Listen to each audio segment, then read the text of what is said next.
Nenek buyut itu langsung menyadari bahwa anak laki-laki di depannya bukan keturunannya. Anak itu sebenarnya adalah putra pengasuhnya, tetapi karakternya mirip dengan tradisi keluarga mereka.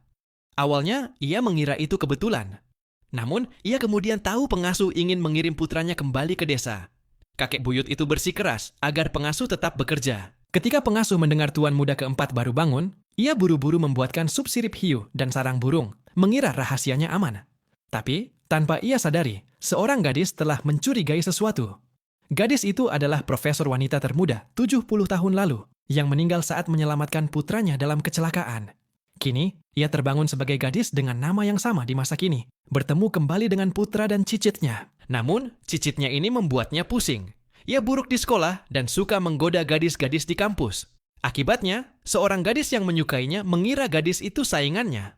Gadis penyuka itu berpura-pura membawa kue, tetapi berniat menghancurkannya ke wajah gadis itu.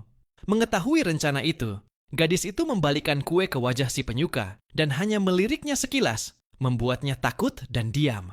Saat itu, anak laki-laki pengasuh mendapat telepon bahwa saudara keempatnya pulang.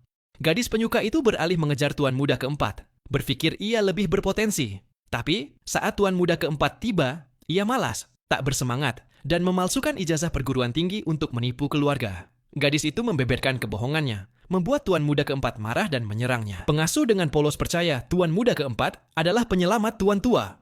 Tuan muda keempat bingung mengapa keluarga mematuhi gadis itu, tetapi satu pandangan darinya membuatnya tak berani bicara. Malam itu, tuan muda keempat kesal karena gadis kecil itu dianggap berisik. Ia melempar cangkir ke arahnya, tetapi anak pengasuh menghalanginya.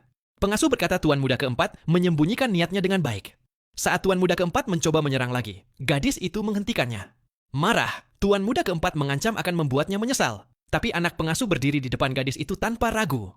Gadis itu lalu memberikan ceramah hingga tuan muda keempat ketakutan dan terjatuh. Gadis itu menginjaknya dan memaksanya meminta maaf. Pengasuh memanggil kakak tertua, tetapi ia berkata, semua harus mengikuti perintah gadis itu. Dengan tenang, gadis itu duduk di sofa dan menghitung mundur, memberi tuan muda keempat 10 detik untuk meminta maaf. Ia dengan enggan meminta maaf, tetapi gadis itu berkata, waktunya habis dan ia diusir dari keluarga. Mendengar keributan, tuan tua tiba.